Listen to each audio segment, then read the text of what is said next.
चलेंगे बिस्मिल्लाहिर्रहमानिर्रहीम।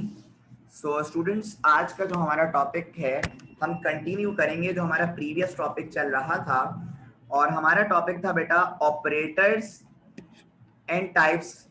मतलब ऑपरेटर्स और उसकी टाइप्स के बारे में मेरी आपसे बात चल रही थी। तो देखें, लास्ट टाइम मैंने आपसे दो ऑपरेटर्स पे बात की थी।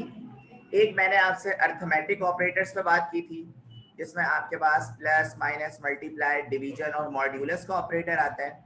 और इसके अलावा स्टूडेंट्स फिर हमने असाइनमेंट ऑपरेटर पे बात की थी जिसमें आप कोई भी वेरिएबल में वैल्यू को असाइन कर देते हैं, स्टोर कर देते हैं।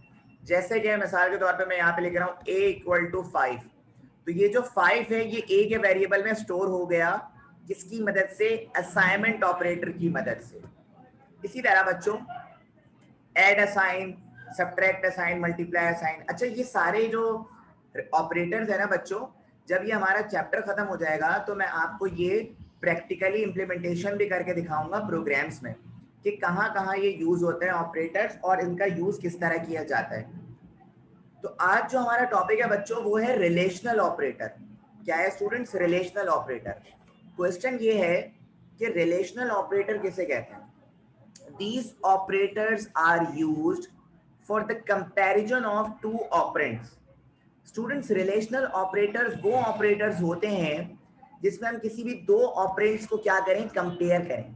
सवाल ये है कि ऑपरेंड्स किसे कहते हैं? मिसाल के तौर पे ए बी, ये दो ऑपरेंड्स हैं। अगर मुझे यहाँ पे कंपैरिजन करने हैं तो कंपैरिजन के मेरे पास बहुत सारे ऑपरेटर्स हैं, ठीक है, just like greater than, less than, equal to.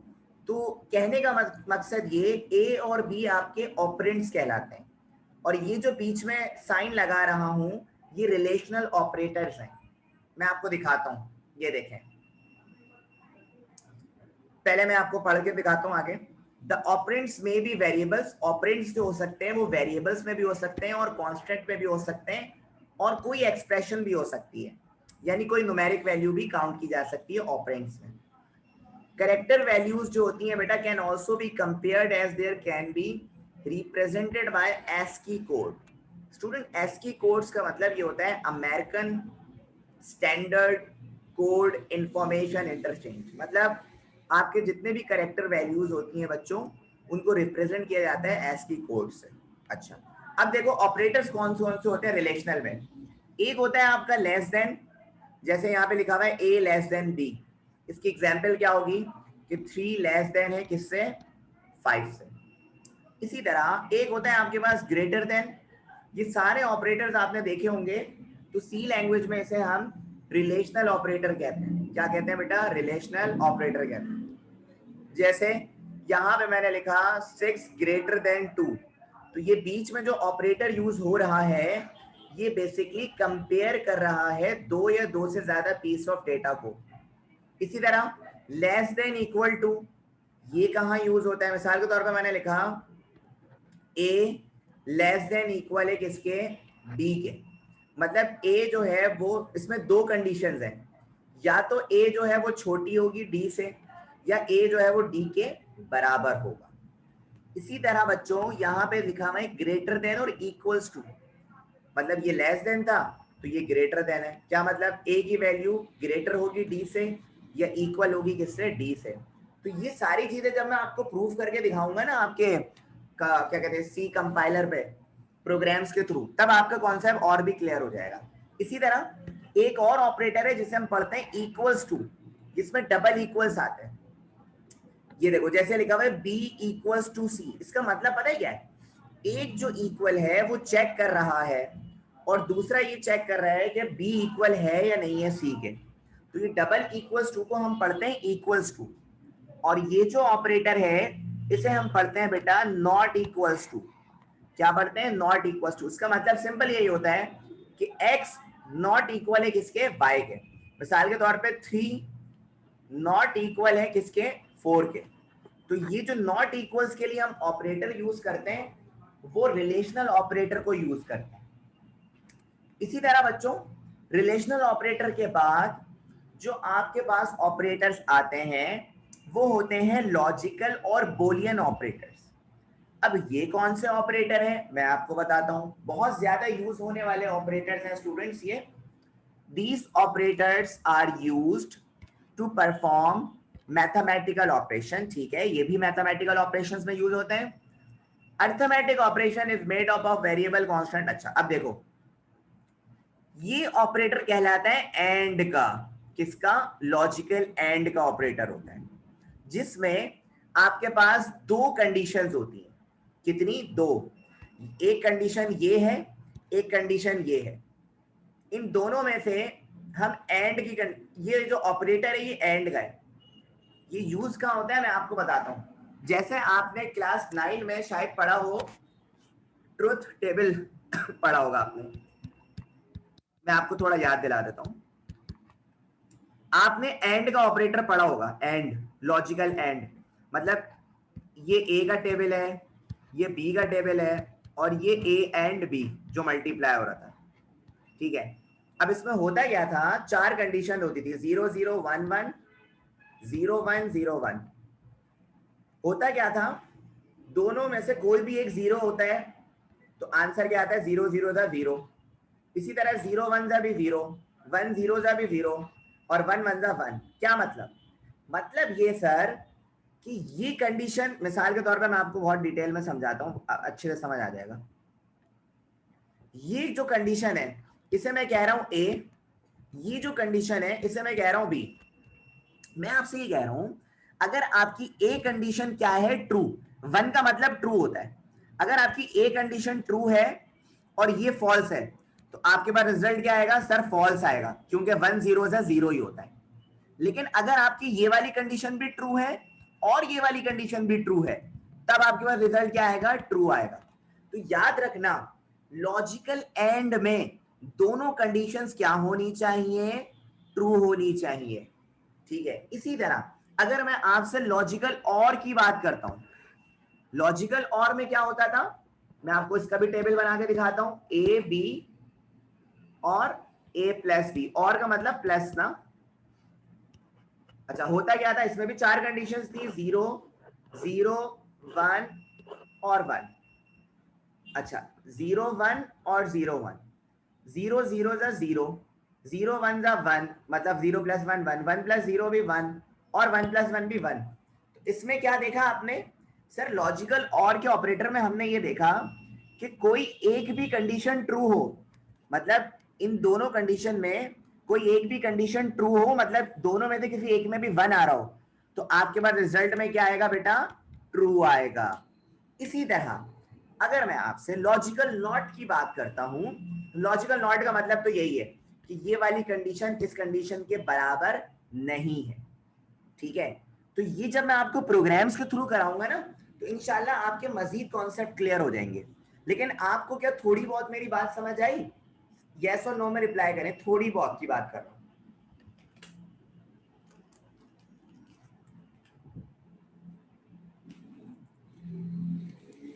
Okay, जज़ाकल्लाह. अब आगे देखें, एक और ऑपरेटर है बेटा हमारे पास, जो आखिरी ऑपरेटर है, यानी आखिरी टॉपिक भी कह सकते हैं आप हमारे इस चैप्टर का. बहुत छोटा सा चैप्टर था ये. Increment and decrement operator. Increment and decrement operator क्या होते हैं मैं आपको बताता हूं.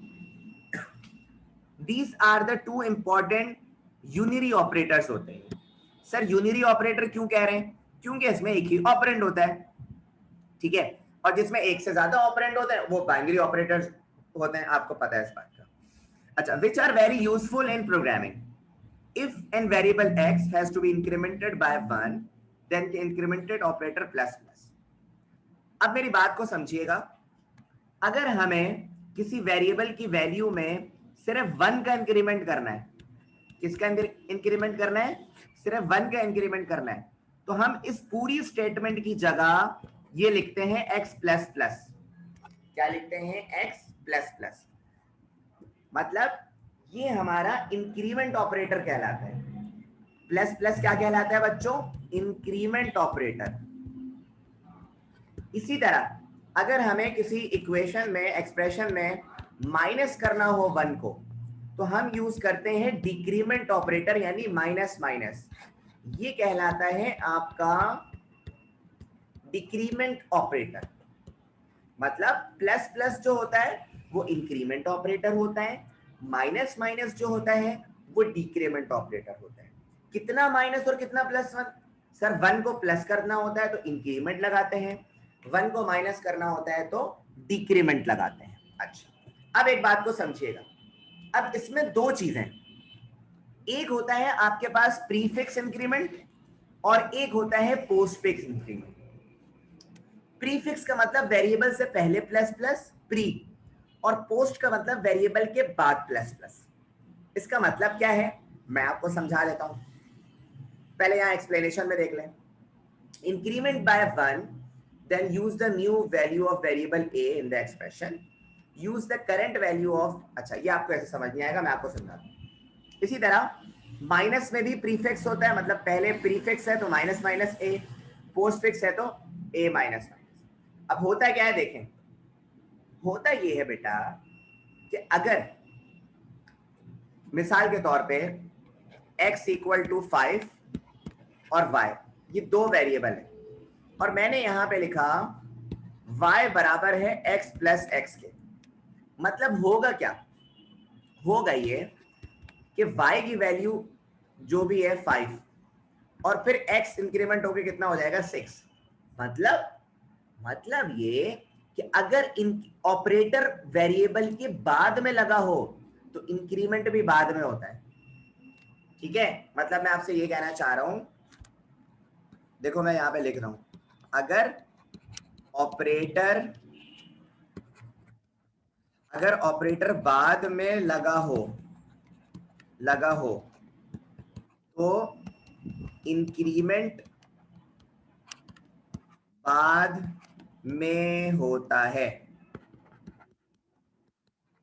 देखो मैं क्या कह रहा हूं, मिसाल के तौर पे x प्लस प्लस है तो x की वैल्यू यहां पर आकर 6 हुई।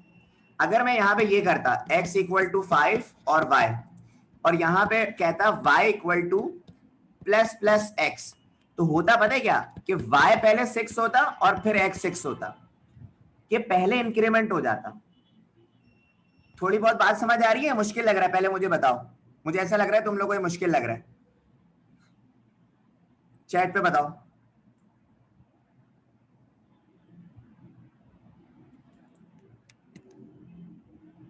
ओके, मैं समझ गया था तुम लोग के इससे, ठीक है कोई बात नहीं, हाँ कोई बात नहीं, टेंशन नहीं लो, टेंशन नहीं लो। ओके, सिर्फ एक बात याद रखो आज के लिए, एक बात ये याद रखो कि ये जो मैंने यहाँ पे लिखा है बच्चों, ओके सबा, सिर्फ आज के लिए एक बात याद रख लो मेरी, कि अगर ऑपरेटर बाद में लगा हो तो इंक्रीमेंट बाद में होगा, ठीक है, और अगर ऑपरेटर पहले लगा हो तो इंक्रीमेंट पहले होगा। ठीक है, बस ये बात याद रख लो मेरी, कि अगर प्लस प्लस जो है ना वो वेरिएबल के बाद लगा हुआ होगा तो आउटपुट भी बाद में आएगा, और अगर पहले लगा हुआ होगा तो आउटपुट भी पहले आएगा। बस ये याद रख लो, ठीक है। और बाकी फिर हम कल जो है स्टूडेंट्स एग्जाम्पल्स के साथ इस पे बात करेंगे। तो ये छोटे से ही चैप्टर था आपका, ठीक है बच्चों, तो यहां तक क्लियर हुआ?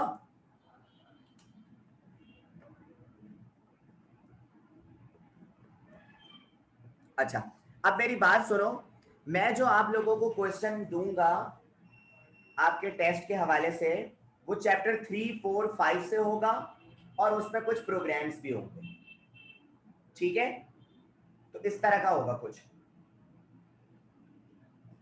ओके सर, वो तो आप दे देगा, लेकिन बस आप जैसे प्रोग्राम्स भी तो बता देगा, क्योंकि हमें बिल्कुल भी आइडिया नहीं है, क्योंकि टेस्ट भी नहीं दिया हुआ हम लोग ने, तो अच्छा, आप जरा हमें अच्छा सा गाइड कर दिएगा। मैं आपको बता देता हूँ, देखिए प्रोग्राम्स तो मैं आपको उसी से रिलेटेड दूंगा जितने मैंने आपको करवाए हैं, ठीक है।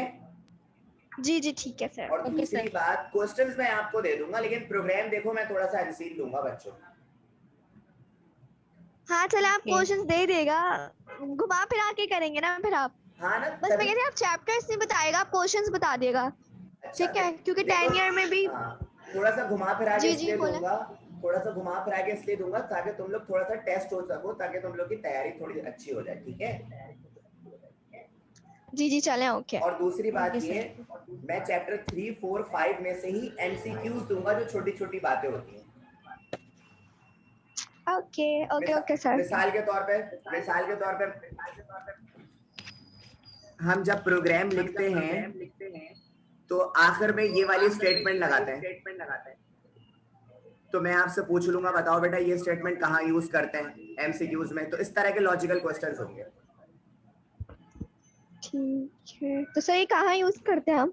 लास्ट में यूज करते हैं इसको? जी, प्रोग्राम कोई भी स्टेटमेंट खत्म हो रही होती है तो हम ये यूज करते हैं। जी हाँ, सेमीकोलन होता है ये। जी इसी तरह मैं पूछूंगा बेटा /n क्यों यूज करते हैं, तो आप बोलेंगे सर न्यू लाइन के लिए। समझ गए मेरी बात को? जी ओके। इस तरह मैं दूंगा आपको। तो बच्चों इंशाल्लाह मैं कल कंटिन्यू करता हूँ। Okay sir. अल्लाह हाफिज़ टू एवरीवन, टेक केयर, अल्लाह हाफिज़। अल्लाह हाफिज़। अल्लाह हाफिज़ सर।